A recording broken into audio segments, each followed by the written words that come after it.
A graça e a paz a todos. Sejam bem-vindos ao canal Atos 29 Mission. O canal Atos 29 Mission tem uma base bíblica que está em Mateus 24:14.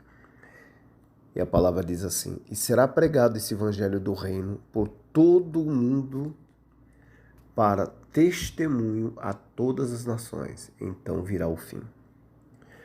Esse canal está iniciando hoje. Ele irá ao ar todas as quintas-feiras e sábados. Qual é o nosso objetivo? O objetivo é ensinar ou discipular, pessoas para levar a palavra de Deus por toda a parte do mundo. Você ficará capacitado a ser um missionário, uma missionária. Nesse canal você vai ouvir a palavra de Deus. Nesse canal queremos gerar em você o desejo de levar a palavra de Deus para a sua família, para seus vizinhos, seu bairro, sua cidade, estado, país e nações em geral. Então vamos lá, inscreva-se no canal, dê seu like, deixe os seus comentários e nós vamos respondendo a todos. À medida do possível nós vamos responder a todos, todos.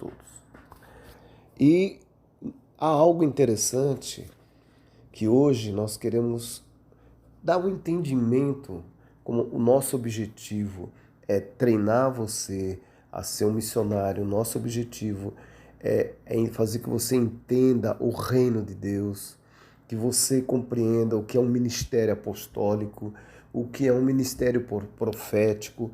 Enfim, nós precisamos ouvir mais a palavra de Deus e compreender o desejo do Senhor nas nossas vidas, Então nós vamos falar hoje um pouco sobre pecado, sobre salvação, por que pecamos. E olha aqui em Provérbios, anote aí, Provérbios 6:16 ao 19, a palavra diz assim: 6 coisas o Senhor aborrece e a sétima a sua alma abomina: olhos altivos, língua mentirosa, mãos que derramam sangue inocente, coração que trama projetos iníquos, pés que se apressam a correr para o mal, testemunha falsa que profere mentiras e o que semeia contendas entre irmãos.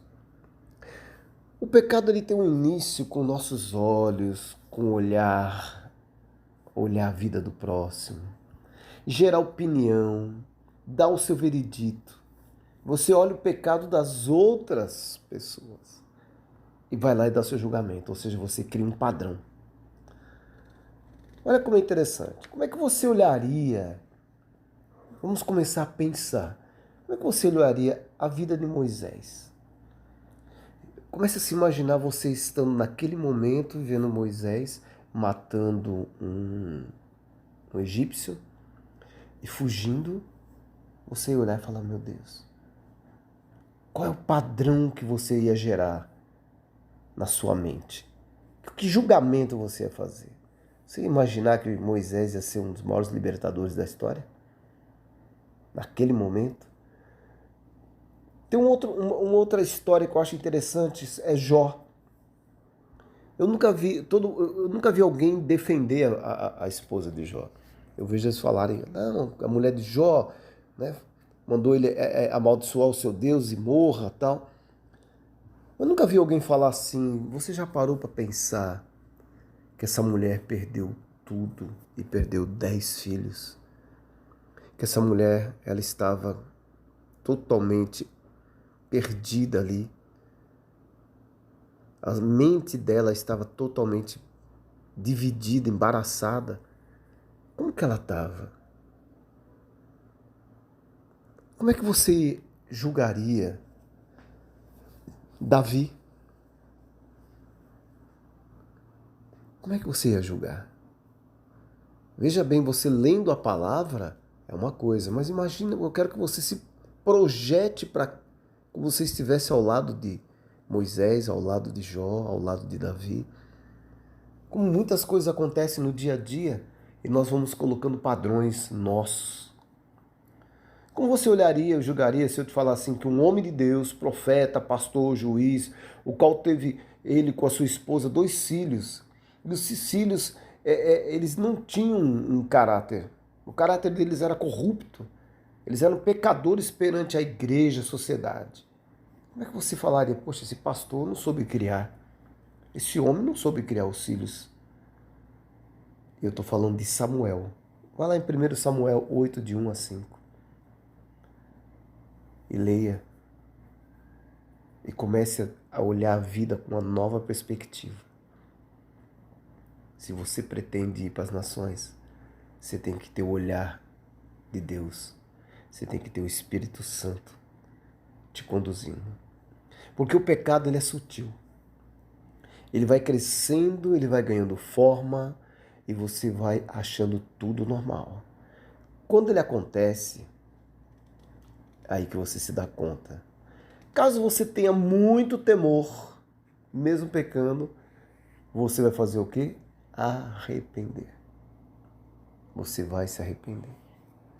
Então vamos ler um texto aqui bem conhecido para quem lê a Bíblia. E a palavra diz assim. Em Gênesis 3, ela diz assim. Mas a serpente mais sagaz que todos os animais selváticos que o Senhor Deus tinha feito, disse à mulher, é assim que Deus disse, não comereis de toda árvore do jardim? Respondeu-lhe a mulher, do fruto das árvores do jardim podemos comer, mas do fruto da árvore que está no meio do jardim, disse Deus, dele não comereis, nem tocareis nele para que não morrais. Então a serpente disse à mulher, é certo que não morrereis, porque Deus sabe que no dia em que dele comerdes, se vão abrir os olhos, e como Deus, sereis conhecedores do bem e do mal. Vendo a mulher que a árvore era boa para comer, agradável aos olhos, a árvore desejável para dar entendimento, tomou-lhe o fruto e comeu e deu também ao seu marido, e ele comeu. A palavra diz assim, serpente sagaz. O que ela fez? Você guardou o provérbio que eu falei logo no começo? Ela semeou contenda. Semeou contenda. A serpente, ela tem uma língua mentirosa, gerou um projeto de iniquidade e se apressou para fazer o mal. A palavra diz, vendo a mulher que a árvore era boa, olhos altivos, ela começa a gerar um projeto iníquo. Se apressa em fazer o mal. Mas quando eles comem, a palavra diz que abriram-se os olhos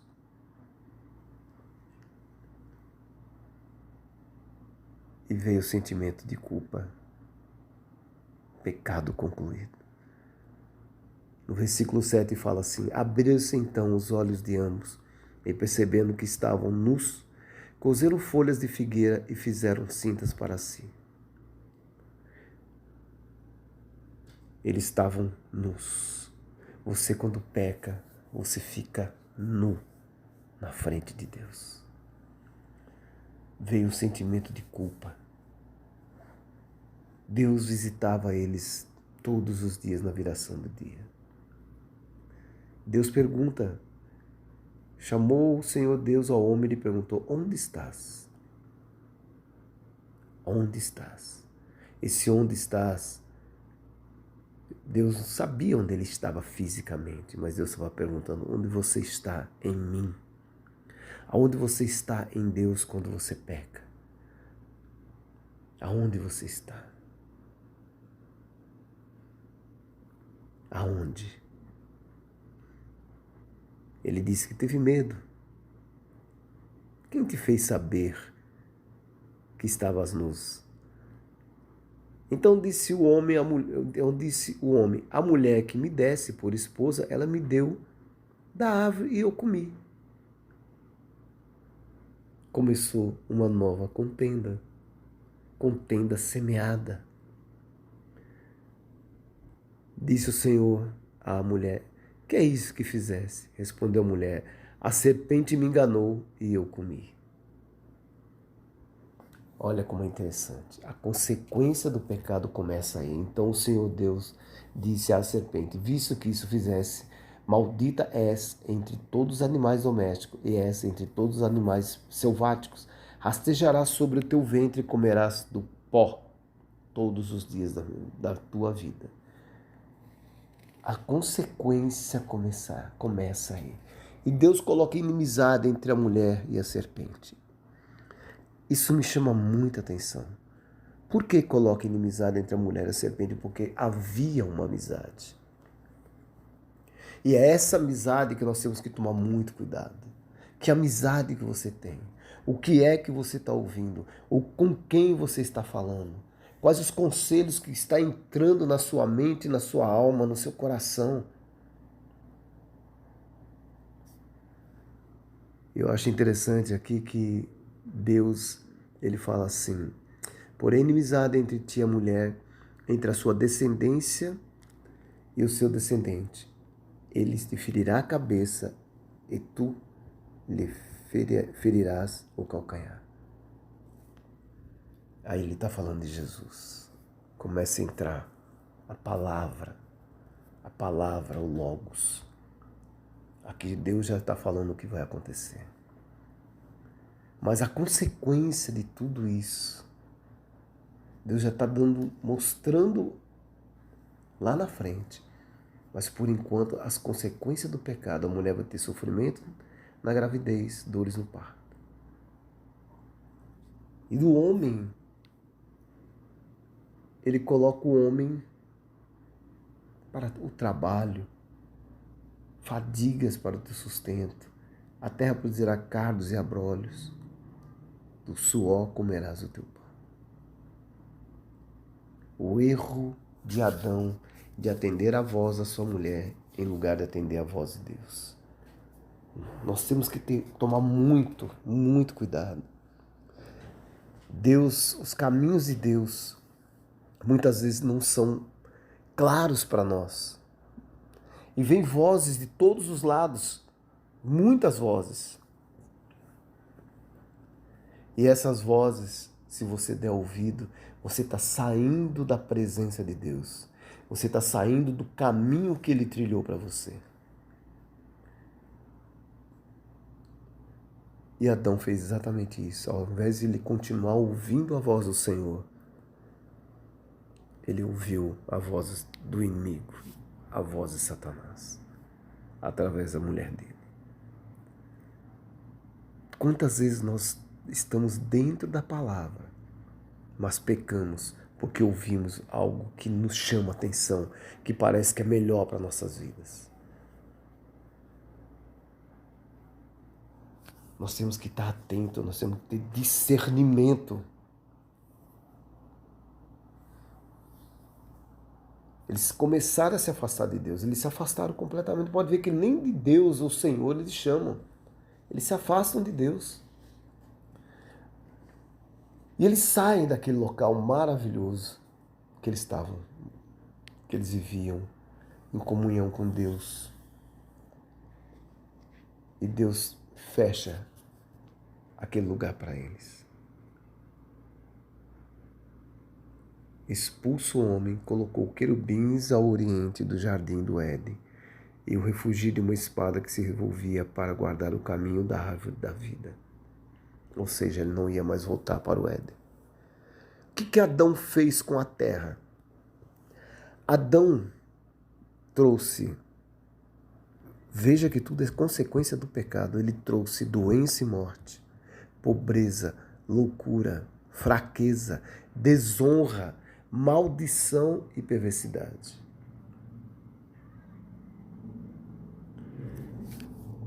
As coisas vão acontecendo, o tempo vai passando, a queda das 10 tribos de Israel, das 2 tribos de Judá, a voz fica silenciada. Não sei se vocês já viram, existem algumas bíblias, hoje já não acredito que não tenha tanto mais, mas que quando termina o Velho Testamento, ficam 4 páginas em branco. Ele quer dizer que são 400 anos de silêncio, sem voz profética. Só que aí começa a entrar uma cultura no mundo chamada cultura grego-romana, a grega e a romana. O Império Romano, com a ditadura de César, 400 anos de silêncio, e Deus vai trazer algo novo. Veja bem que pecado veio, e se você ler, continuar lendo, você vai ler de Gênesis até Malaquias ali, você vai vendo tudo que aconteceu com os reis, né? Época de juízes, tudo, e Deus colocando pessoas até que Deus para e há algo que tem que acontecer. Há algo interessante que começa a acontecer na Terra, que é o crescimento da população na Terra. E Deus faz o quê? Deus coloca uma mulher chamada Maria, um anjo para falar com ela, e nasce Jesus. Jesus, ao 8º dia, ele é circuncidado. Está ali o primeiro sangue. Mas se você voltar um pouquinho antes, você vai ver que quando Maria, ela engravida, ela já vai lá para a casa de Isabel, ela já foge. Depois ela vem com José, ela volta para a cidade, ela vai para Belém com José, tem Jesus. E ele depois é apresentado ao templo. É reconhecido como Filho de Deus, o Messias. Depois de um tempo, vem a perseguição logo em seguida de Jesus. Ele tem que ir, vem um anjo e fala para José, vá para o Egito. Vai para o Egito. A perseguição está aí. Eu quero que você comece a entender que nós estamos ali no pecado e Deus fala, não, Adão pecou, eu vou mandar o último Adão. E olha o que ele já está passando. E a palavra diz que com 12 anos, Jesus está lá no templo, dialogando ali com os doutores da lei. Com 30 anos ele é batizado, inicia um grande ministério. Jesus, ele é levado pelo Espírito para o deserto, ele é tentado pelo Satanás, ele vai levando 40 dias ali em jejum, sofrendo, mas ali ele está tendo algo maravilhoso. Maravilhoso. Que o Espírito está com ele e ali ele vai insistindo, persistindo, sem pecado, sem mácula. E o ministério de Jesus vai acontecendo coisas incríveis. Algo maravilhoso, incrivelmente maravilhoso vai acontecendo. E no ministério de Jesus, tudo que aconteceu ali foi tudo proclamado pelos profetas. Tudo foi proclamado pelos profetas. Você vai a Isaías, Jeremias, Ezequiel e Daniel, eles vão falar de Jesus.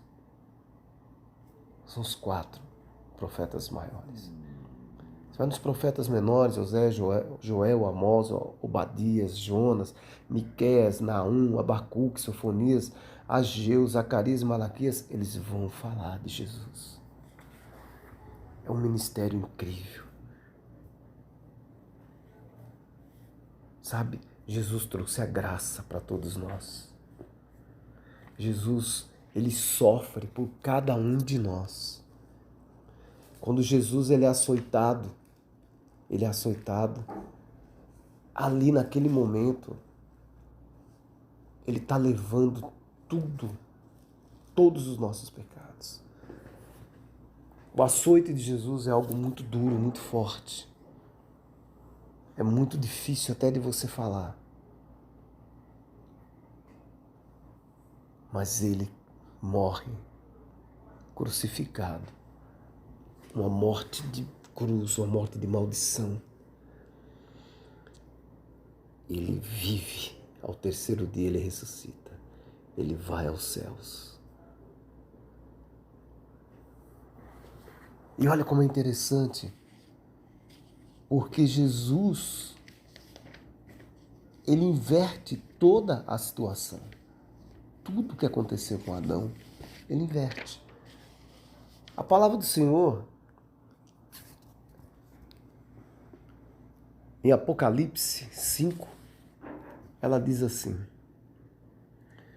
vi e ouvi uma voz de muitos anjos ao redor do trono, de seres viventes e dos anciãos, cujo número era de milhões, e milhares, proclamando em grande voz: digno é o Cordeiro que foi morto de receber o poder, a riqueza, sabedoria, força e honra, glória e louvor. Então ouvi que toda criatura que há no céu e sobre a terra, debaixo da terra e sobre o mar, e tudo o que neles há, estavam dizendo: aquele que está sentado no trono e ao Cordeiro seja o louvor e a honra e a glória e o domínio pelos séculos dos séculos. E os 4 seres viventes respondiam: amém. Todos os anciões prostaram-se e adoraram. Então Adão deixou o quê? Doença e morte. Jesus deixou poder. Adão deixou pobreza. Jesus deixou a riqueza. Adão deixou loucura, mas Jesus deixou sabedoria. Adão deixou fraqueza e Jesus colocou e mostrou e deixou a força. Adão deixou desonra e Jesus a honra. Adão deixou maldição e Jesus deixou a glória. Adão deixou a perversidade e Jesus deixou o louvor, toda a honra e toda a glória para ele.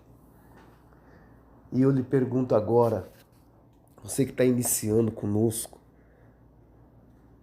por que nós continuamos adâmicos? Por que nós continuamos doentes, pobres, loucos, fracos, desonrando, amaldiçoando, criando contendas? A lei é para mim, a graça é para você. Aonde está o amor de Deus em você?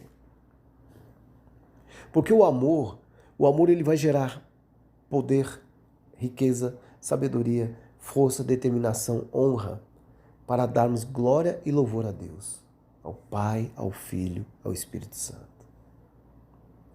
Porque nós precisamos ter revelação, para que nós entender a nossa identidade, entender o propósito de Deus sobre as nossas vidas. Por que eu estou falando tudo isso sobre pecado e salvação ao mesmo tempo? Porque se você pensa em levar a palavra de Deus, você tem que tirar os seus padrões e colocar o padrão de Deus na sua vida em prática. Você tem que gerar amor, você tem que ver Cristo na outra pessoa. E se a pessoa não tem ainda, você vai levar a palavra para ensinar. As pessoas têm que ver Cristo em você. Tem que ver o poder, a riqueza, a sabedoria, a força, a honra, a glória e louvor. Nós vamos falar muito mais nesse canal sobre o amor de Deus. Nós vamos falar sobre perdão. Nós vamos falar mais sobre salvação, sobre Jesus. Mas isso tem que estar guardado dentro do seu coração. Guarde no seu coração. Guarde profundamente. Entenda todo o propósito de Deus na sua vida. Pastor, eu tenho um chamado missionário. Amém. Amém, que você vai levar a palavra para todos. Mas você tem que estar preparado. E você só vai estar preparado se você praticar a palavra de Deus. Comece a construir a partir de agora a sua casa sobre a rocha. É nela que você vai entender o pecado. É nela que você vai entender o plano de salvação. É nela que você vai entender o que é o amor do Senhor nas nossas vidas. É nela que você vai entender que você tem que perdoar para você poder atingir nações, atingir a sua casa, sabe? Levar a palavra para onde for. Construa sua casa sobre a rocha. Que Deus abençoe, guarde essa palavra, faça seus comentários aí, por favor, e peço mais uma vez que você se inscreva no nosso canal, tá bom? Ajude esse canal a crescer, porque nós só vamos falar da palavra de Deus. Amém? Que Deus abençoe a todos vocês.